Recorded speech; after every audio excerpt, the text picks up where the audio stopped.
Hello प्यारे students, आज की वीडियो में आपका स्वागत है। आज की वीडियो में बात करने वाले हैं chapter number 1 of the class 10th real number. इसके आज 21 से 30 तक के क्वेश्चंस करेंगे, ठीक है। और बिना किसी तरीके हम शुरू करते हैं। लिखा है क्वेश्चन में, if HCF of this and this is expressed in the form of this, then find the value of m। HCF निकालना है पहले इनका, इसका, ठीक है। 144 और 180 का HCF निकालते हैं फटाफट। 2 से किया 72, 2 से किया 36, 2 से किया 18, 2 से किया 9, 3 से किया 3 और 3 से किया 1। इसका भी करते हैं 90, ये हो गया आपका 45, 3 से किया आपका 15, 3 से किया 5 और 5 से किया। तो HCF देखो कैसे निकलेगा। वैसे कॉमन नंबर ले सकते हैं लेकिन एक साथ करते हैं। 144 आया था 2 की पावर 1 2 3 4 और 3 की पावर 2। 180 कैसे आया? 180 आया आपका 2 की पावर 2, 3 की पावर 2 और 5 की पावर 1। तो HCF जो निकला वो निकला, देखो कॉमन नंबर का पावर कम लेते हैं, ठीक है। तो हम आप लिख सकते हैं 2 की पावर 2, 2 की पावर 2 इनटू, ये तो सेम ही है, 2 की पावर 3। ओके, अब इतना करने के बाद सॉल्व कर देते हैं। 2 की पावर 2 होता है 4, 4, 3 का स्क्वायर होता है 9। कितना हो गया? 9 चौक 36, ठीक है। 36 आया और यही बोला गया था HCF जो है इस फॉर्म में है, मतलब 36 इज इक्वल टू 13m-3। ये माइनस का 3 इधर गया तो प्लस का, और जैसे ही प्लस कर देंगे तो कितना हो जाएगा 39। ये मल्टीप्लाई का इधर गया तो डिवाइड का, ठीक है। तो ये आपका आ गया 3। तो m की जो वैल्यू होगी वो क्या होगी? 3 होगी, ठीक है। बढ़ते हैं हम अपने अगले क्वेश्चन पे, क्वेश्चन नंबर 22। अब 22 क्वेश्चन आपके सामने है। यहां पर क्या, फाइंड द वैल्यू, हमें इसकी वैल्यू निकालनी है, ठीक है। Where n is any positive odd number. यहां पर जो n है वो कुछ और नहीं, ऑड नंबर है। क्या है? Odd number. तो सबसे पहले देखो -1 की पावर n। अब ऑड नंबर का मतलब होता है, जैसे कि मान लो मैंने माइनस की पावर 1 लिखा, या -1 की पावर 3 लिखा, या -1 की पावर 5 लिखा, तो एग्जैक्टली इसका मतलब ये है। और कभी भी पावर ऑड नंबर होती है तो उसके अंदर जो नंबर होता है ना वो माइनस का आता है। मतलब अगर ये माइनस का है तो इसका आंसर होगा माइनस का 1, इसका भी आंसर माइनस का 1, इसका भी आंसर माइनस का 1, ठीक है। ऑड नंबर के अंदर जो माइनस लिखा है सेम वही उतार देते हैं, तो आंसर आएगा -1, -1 की पावर 2n। अगर ऑड नंबर का मल्टीप्लाई हम 2 से कर देते हैं, किसी भी ऑड नंबर का मल्टीप्लाई 2 से कर दोगे, फॉर एग्जांपल के लिए 1 ऑड नंबर है, इसका मल्टीप्लाई 2 से कर दो, कितना हो गया? अब ये इवन नंबर बन गया, ठीक है। क्या बन गया? Even number. और इवन नंबर जो होता है ना वो पावर को प्लस का बना, जो भी नंबर अंदर होगा ना वो प्लस का बना देगा, ठीक है। तो -1 की पावर इवन होगा तो ये क्या बन जाएगा? प्लस का बन जाएगा। अब सेम काम -1 की पावर 2n+1, ये तो इवन था। इवन नंबर में अगर एक प्लस किया जाए तो फिर से वो ऑड नंबर बन जाएगा, और -1 की पावर ऑड नंबर क्या बनेगा? -1, ठीक है। फिर लास्ट में -1 की पावर 4n और +2। देखो किसी भी मल्टीप्लाई कर दोगे 4 से तो 4 खुद एक इवन नंबर होता है, तो ये तो हो गया इवन नंबर। इवन नंबर में अगर 2 प्लस करें तो ये पूरा इवन नंबर बन गया, और -1 की पावर इवन नंबर मतलब प्लस का 1, इससे ये कैंसिल और इससे क्या आंसर आया? 0, ठीक है। बढ़ते हैं अपने अगले क्वेश्चन पे, क्वेश्चन नंबर 23। 23 क्वेश्चन आपके सामने ये रहा। अब 23 आपसे कहता है, the two tankers contain this 850 litre and 680 litre of petrol respectively, find the maximum capacity. याद रखना मैक्सिमम लिखा है, अगर लीस्ट बोला जाता है तो हम एलसीएम निकालते हैं, जब मैक्सिमम या फिर लार्जेस्ट बोला जाता है तो हम एचसीएफ निकालते हैं। क्या निकालते हैं? एचसीएफ। ठीक है, तो हमें सिर्फ और सिर्फ इसका और इसका एचसीएफ निकालना है, तो फटाफट निकाल देते हैं।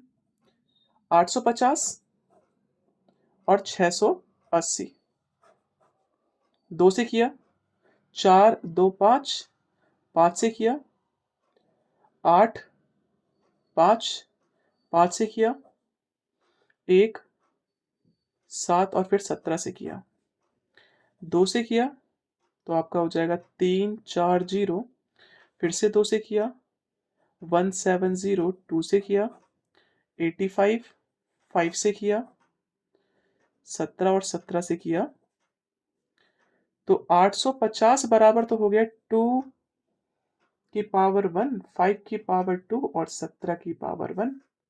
सेम काम 680 बराबर हो गया आपका 2 की पावर 3, 5 की पावर 1 और 17 की पावर 1। एचसीएफ पूछा गया है ना, तो एचसीएफ में क्या करते हैं, कॉमन देखते हैं। देखो पहले यहाँ पर कॉमन है, इनमें जो पावर कम होगी ना वो लिखी जाएगी। यहां पर जो पावर कम होगी वो लिखी जाएगी, और यहां पर जो पावर कम होगी वो लिखी जाएगी। कितना हो गया? 5 दूनी 10, 10 का मल्टीप्लाई कर दोगे तो ये हो गया 170। ठीक है, बढ़ते अपने अगले क्वेश्चन पे। और हमने इसके 1 से 20 तक के क्वेश्चंस भी कर दिए हैं, उनका लिंक हमारे वीडियो को डिस्क्रिप्शन में है, या फिर आप सीधे वीडियो सेशन में जाके भी चेकआउट कर सकते हैं। ठीक है, अब जैसे कि ये क्वेश्चन है, इसमें लिखा है express this as the product of its prime factor. तो करना क्या भाई, इसको प्राइम फैक्टर्स में कन्वर्ट करना है। तो ठीक है भाई, अभी जो हमने पीछे किया था वो भी प्राइम फैक्टर ही था, 2 से कर दो, 1329 है ना, 1329, और अब ये 3 से डिवाइड हो जाएगा, 4 तिया 12, 4 तिया 12 और 3 का 3। और फिर अब एक काम करते हैं, हम कैलकुलेटर का भी इस्तेमाल कर लेते हैं भाई, क्योंकि आप लोगों को पता है भाई मेरी कैलकुलेशन बड़ी गंदी सी होती है। ठीक है, 26 58 को डिवाइड किया 2 से, ठीक है, फिर डिवाइड किया 3 से, और अब ये 3 से तो होगा नहीं, चाहो तो चेक कर सकते हो, 3 से करेंगे तो पॉइंट में आंसर आ जाएगा। 4 4 3 को डिवाइड करते हैं एक बार 7 से, देखते हैं 7 से भी नहीं हो रहा। 4 4 3 को डिवाइड किया अब 11 से, नहीं हो रहा। 4 4 3 को डिवाइड किया हमने 13 से, चेक कर लेते हैं एक बार, 13 से भी नहीं हो रहा। 4 4 3 को डिवाइड किया हमने 13 से नहीं हो रहा, तो 17 से चेक करते हैं, 17 से भी नहीं हो रहा। 4 4 3 को डिवाइड किया हमने 19 से, तब भी नहीं हुआ। 4 4 3 को डिवाइड किया हमने 21 नहीं 23 से, चेक कर लेते हैं, नहीं हो रहा। मतलब अब ये किसी से नहीं होगा, तो फिर यहाँ पर हम 4 4 3 लिखेंगे। तो इसके बराबर में हम क्या लिख सकते हैं, 2 इंटू 3 इंटू 4 4 3, ये हो गया आपका आंसर। ठीक है, बढ़ते हैं अपने अगले क्वेश्चन पे, क्वेश्चन नंबर 25। अब 25 क्वेश्चन आपके सामने ये रहा। 25 क्वेश्चन आपसे कहता है if this is equal to this then find the value of P and Q. मतलब इसकी वैल्यू जो है इसके बराबर है, तो कोई बात नहीं, इसके पहले प्राइम फैक्टर कर देते हैं। 2 से किया, 2 से किया तो यहां पर आपका आ गया 3 7 8 और 0, फिर से 2 से किया 1 8, फिर 9, फिर 0, फिर से 2 से डिवाइड किया, 2 से डिवाइड करेंगे तो ये हो जाएगा 9 4 5। एक मिनट, गलती कर दी क्या हमने, 9 4 5 होना चाहिए, है ना। अब 3 से करते हैं, 3 1 5, फिर से 3 से करते हैं 1 0 5, फिर से 3 से करते हैं 3 3 जा 9 और 5, फिर 5 से करते हैं 7 और फिर 7 से करते हैं, तो आपका आंसर बराबर क्या हो गया? 2 कितनी बार लिखा है? 1 2 3। 3 कितनी बार लिखा है? 3 बार। और 5 लिखा है 1 बार और 7 लिखा है 1 बार। अच्छा, अब इसको जरा कंपेयर करेंगे। 3 की पावर 3, 3 की power p into Q into 7, इसको हमने नीचे उतार दिया। अब आप कंपेयर करोगे तो p किसके बराबर है? 3 के, और q किसके बराबर है? 5 के। तो ये आपका सीधे आंसर आ गया। ठीक है, बढ़ते हैं अपने अगले क्वेश्चन पे। क्वेश्चन नंबर, अब ये क्वेश्चन प्रूफ करने वाले आ गए हैं। ठीक है, तो भाई डरना वैसे भी नहीं है, फटाफट करेंगे इसको। और सभी क्वेश्चंस को करने का तरीका अलग होता है। ठीक है, मतलब एक ही जैसा होता है इन टाइप के क्वेश्चंस को करने का। तो यहां पर हमने लेट कर लिया, let us assume that √3 plus √15 is a rational number. क्या मान लिया हमने? ये rational number. So it can be written in the form of a upon b where b is not equal to 0। ठीक है, तो हम यहां पर लिख सकते हैं √3 plus √5 equal to a upon b। जब एक साथ दो नंबर रूट के दे रखे हो तो हम किसी एक को नहीं पहुंचा सकते। हम क्या करेंगे? Squaring both side, squaring both side, दोनों तरफ स्क्वायर लगा दो। ठीक है, √3 plus √5 equal to a upon b। यहां पर भी स्क्वायर लगा दो और यहां पर भी, तो फॉर्मूला हो जाएगा a square plus B square plus 2 into A into B equal to A square upon में बी स्क्वायर। स्क्वायर से रूट कैंसिल, स्क्वायर से रूट कैंसिल। तो यहाँ पर 3 और प्लस 5 कितना हो गया? 8 हो गया। प्लस 2 रूट में, रूट के अंदर का मल्टीप्लाई रूट के अंदर से करते हैं तो ये हो गया 15। ठीक है, ये प्लस का उधर गया तो माइनस का। अब ये 2 जो है मल्टीप्लाई का है, इधर गया तो डिवाइड का, तो ये 1/2 बन जाएगा। ठीक है, इतना कर दिया। अब क्या करना है आपको? अब आपको लिखना है दिस 1/2 ब्रैकेट में a square b square minus 8 is a rational number. क्या ये एक रेशनल नंबर है? अगर ये रेशनल है तो √15 is also a rational number, also a rational number. तो ये एक रेशनल नंबर होगा। But we know, that √15 is irrational. ठीक है, ये इरेशनल है। ये क्यों हुआ? This contradicts our assumption. तो यहां पर हमारी एजप्शन जो है वो थोड़ी सी त्रुटिपूर्ण हो गई। So we conclude √3 plus √5 is irrational number, irrational number. ठीक है, तो ये आपको थोड़ा सा ना रटना पड़ता है, ये क्वेश्चन रटने टाइप के हो गए। तो चलो बढ़ते हैं अपने अगले क्वेश्चन पे। ठीक है, क्वेश्चन नंबर 27।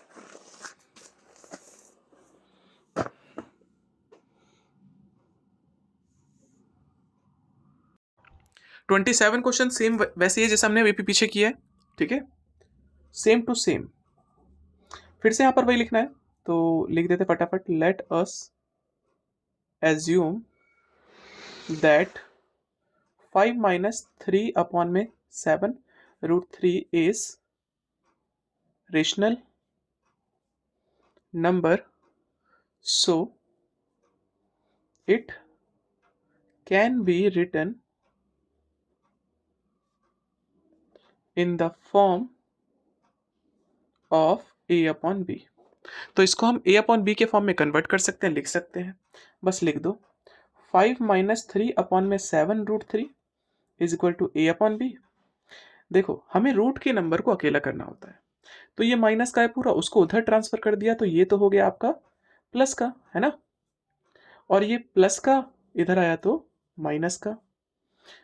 रूट 3 की वैल्यू क्या होगी, इनको इधर ट्रांसफर कर देंगे तो ये क्या हो जाएंगे, रेसिप्रोकल हो जाएंगे। जो डिवाइड का था वो तो मतलब जो मल्टीप्लाई का था वो डिवाइड में आ जाएगा, और जो डिवाइड का था वो मल्टीप्लाई में आ जाएगा। फिर वही स्टेटमेंट जो आपने पीछे लिखी थी, क्या 7/3 5 minus A upon B is rational, so root 3 is also rational. तो ये क्या होगा, ये भी एक रेशनल होगा। But we know that root 3 is irrational, हम जानते हैं, लेकिन ये इरेशनल है।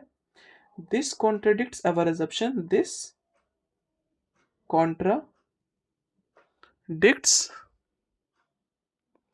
our assumption,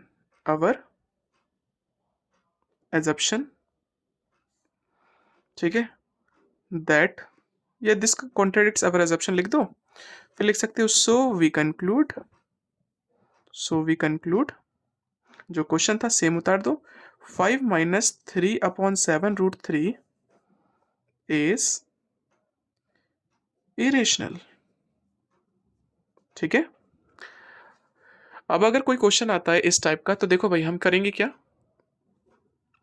ये पार्ट और ये पार्ट हम नहीं लिखेंगे आपके सामने, बस इतना बता देंगे, ठीक है। बढ़ते हैं अपने अगले क्वेश्चन पे, क्वेश्चन नंबर 28। देखो ये सेम वही पार्ट आ गया, तो इसका सिर्फ बीच का पार्ट बताएंगे, बाकी आप से कर सकते हो, ठीक है। तो यहां पर आप क्वेश्चन जो है स्टेटमेंट वहीं से स्टार्ट कर सकते हो, लिख लोगे, और हमने बताया था 1 अपॉन में 2 minus root 3 is equal to A upon B लिखोगे। और जब भी कभी रूट नीचे हो, जैसे कि यहाँ पर दे रखा है, तो इसमें सबसे पहला काम है रेशनलाइज करना। क्या करना, रेशनलाइज कैसे करते हैं, जो भी नीचे लिखा है ऊपर सेम उतार देते हैं, बस साइन चेंज कर देते हैं। अगर ये माइनस का है तो प्लस प्लस, अगर ये प्लस का होता तो माइनस माइनस आ जाता, ठीक है। अब इसका मल्टीप्लाई 1 से किया तो सेम डिजिट, लेकिन नीचे में कुछ नहीं सोचना, एक ही फॉर्मूला लगता है, पहले वाले का स्क्वायर माइनस दूसरे वाले का स्क्वायर। तो 2 प्लस रूट 5 अपॉन में 2 का स्क्वायर होता है 4, और माइनस स्क्वायर से रूट कैंसिल 5, ओके। तो यहां पर आपका हो गया 2 प्लस अपॉन में -1, तो कुछ नहीं भेजते हैं, ये डिवाइड का उधर गया तो मल्टीप्लाई कर दोगे तो ये हो जाएगा माइनस का, और ये प्लस का 2 उधर गया तो माइनस का, ठीक है। अब फिर वही स्टेटमेंट लिखना है, सबसे पहले लिखोगे this is rational number, so this is also rational number, but we know that root 5 is irrational, so we conclude this is irrational, ठीक है। बढ़ते हैं अपने अगले क्वेश्चन पे, क्वेश्चन नंबर है 29।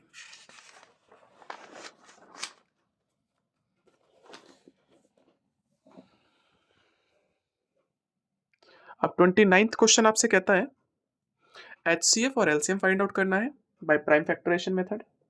अब ये क्या इजी इजी क्वेश्चन से दे रखे हैं, 56 के फैक्टर कर देंगे, 112 के फैक्टर कर देंगे, 2 से किया 28, 2 से किया 14, 2 से किया 7, और 7 से किया 1, 2 से किया 56, 2 से किया 28, 2 से किया 14, 2 से किया 7, और 7 से किया तो अब हमें देखो 56 बराबर कह सकते हैं 2 की पावर 3 इंटू 7 की पावर 1, और 112 बराबर कह सकते हैं 2 की पावर 4 इंटू, अगर मुझसे HCF पूछा जाता है तो हम क्या करते हैं भाई, कम पावर लेते हैं कॉमन नंबर का। तो यहाँ पर कॉमन नंबर ये रहा, इसकी कम पावर क्या हो जाएगा 3, और यहाँ पर ये भी कॉमन है, इसकी कम पावर क्या हो जाएगा सेम। तो कितना हो गया 2 की पावर 4 मतलब हो गया 8 इंटू 7, 7 8 56, ओके। तो ये हो गया आपका HCF। लेकिन अगर आपसे बोलता है एलसीएम निकालना है, क्या निकालना है? एलसीएम। तो क्या करते हैं, पहले तो कॉमन की सबसे ज्यादा पावर देखते हैं। तो कॉमन यहाँ पर ये है और ये है, तो इसकी जो ज्यादा पावर है वो टू की पावर 4 है, और यहाँ पर जो ज्यादा पावर है वो सेम ही है।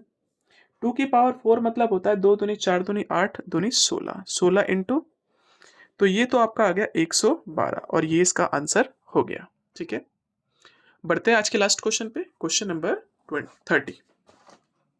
ठीक है, अब 30 क्वेश्चन है आपके सामने, ये रहा। अब 30 नाम के लिए एक है, इसमें तीनों पॉइंट्स हैं और बहुत जल्दी करेंगे। करने के दो तरीके हैं, मैं एक क्वेश्चन को दो तरीके से बताऊंगा, लेकिन फिर मैं जल्दी से करूंगा तो उसमें वो स्टेप लगाएंगे। तो सबसे पहले इसको जल्दी से करते हैं, ठीक है, फिर थोड़ा बड़े तरीके से बताएंगे। ज्यादा कुछ नहीं करना, यहां देखो और प्लस के बाद यहां देखो, कुछ कॉमन पार्ट दिख रहा है क्या? कॉमन पार्ट है, दोनों में 15 है ना? दोनों में अगर 15 है तो 15 कॉमन निकाल दो। दोनों से हमने 15 कॉमन निकाल दिया, अंदर क्या बचा? 7 इंटू 11 इंटू 13 और प्लस 1, है कि नहीं? इसका मल्टीप्लाई इससे करेंगे तो ये बन जाएगा, इसका मल्टीप्लाई इससे करोगे तो ये बन जाएगा। देखो एक फैक्टर तो ये बन गया, एक फैक्टर ये बन गया, और हर किसी के साथ 1 तो होता ही है। तो यहां पर बस इतना लिखना है, it has more than 2 factor, 2 factor, so it is a composite number. Composite number वो नंबर होते हैं जिनके दो से ज्यादा फैक्टर होते हैं, ठीक है। जिसके सिर्फ दो फैक्टर होते हैं, जैसे मान लो मैंने एक नंबर लिखा 2, तो 2 किस किस से डिवाइड होता है? एक 1 से और एक 2 से, तो इसके टोटल 2 फैक्टर हैं। कितने फैक्टर हैं? 2, तो वो प्राइम नंबर हो जाएगा। लेकिन अगर मैं 4 की बात करूं तो 4 1 से भी डिवाइड होता है, 2 से भी होता है और 4 से भी होता है। तो यहां पर ये कितने नंबर से डिवाइड हो रहा है? 3 नंबर से। तो इनको हम कहेंगे कंपोजिट नंबर, ठीक है। तो ये तो बहुत जल्दी का काम हो गया, लेकिन आपको यार भाई समझ में नहीं आया तो हम क्या करें? तो एक और तरीका है ऑल्टरनेटिवली, लेकिन वो थोड़ा सा टाइम कंज्यूमिंग है, तो इसीलिए वो तो मुझे पसंद नहीं, लेकिन शायद आपको समझ में अच्छे से आ जाए वो। तो ज़्यादा कुछ नहीं करना, पहले इसको सॉल्व करना है, मतलब मल्टीप्लाई करो बाद में प्लस करो। तो उसके लिए हम फटाफट कैलकुलेटर का इस्तेमाल कर लेते हैं, ठीक है। तो 7 इंटू 11 इंटू 13 इंटू 15 इतना आया, और बाद में प्लस कर देते हैं 15, तो ये हो गया 150। अब दो इनके फैक्टर भाई, 2 से किया भाई, मैं तो इसको डिवाइड कर रहा हूं फटाफट। डिवाइड किया 2 से तो आया 75 15, 75 15। अब ये 2 से होगा नहीं, अब ये होगा 3 से। देखो 3 से करते हैं,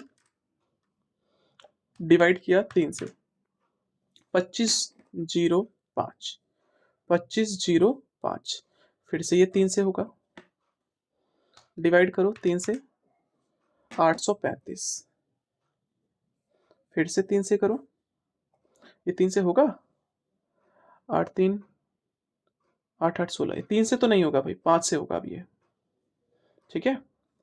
डिवाइड किया हमने 5 से तो आया 167। 167 अब किससे होता है भाई? 5 से तो नहीं होता, चलो चेक करते हैं। 11 से नहीं होगा, 167 डिवाइड करते हैं, 11 से नहीं हुआ तो 13 से चेक कर लेते हैं, नहीं हुआ, तो अब ये किसी से होगा नहीं, ठीक है। लेकिन फिर भी हम क्या कहेंगे यहाँ पर, इसके कितने सारे फैक्टर हो गए? काफी सारे फैक्टर हो गए। 2 से भी डिवाइड हो रहा है, 3 से भी हो रहा है, 9 से भी हो रहा है, 6 से भी हो रहा है, 5 से भी हो रहा है। तो बस यही लिखना है, it has more than 2 factors, so इसके 2 से ज्यादा फैक्टर हैं, so it is a composite number, इसलिए ये एक कंपोजिट नंबर है, ठीक है। बढ़ते हैं इनके दोनों पॉइंट्स पे।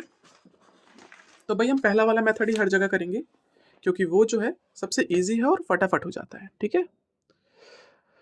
ये रहा क्वेश्चन आपके सामने, तरीका वही है जो मैंने आपको बताया, बस आपको देखना है इधर और इधर कुछ कॉमन दिख रहा है, दोनों में 17 है, तो 17 को हमने कॉमन निकाल दिया, अंदर क्या बचा? 11 इंटू 13 और प्लस 1, तो एक नंबर तो ये हो गया, एक नंबर ये हो गया, और एक 1 तो हर किसी के साथ होता है, तो यहां पर बस लिखना है इट हैज मोर देन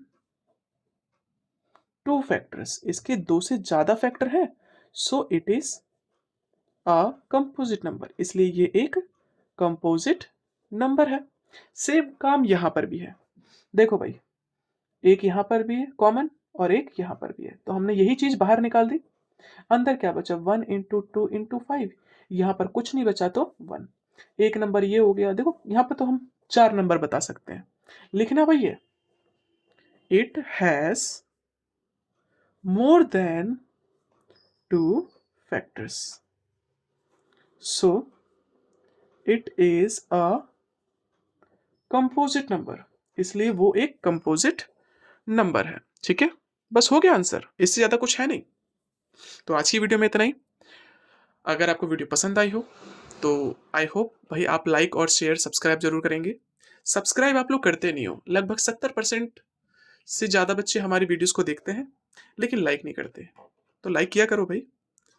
चलो धन्यवाद।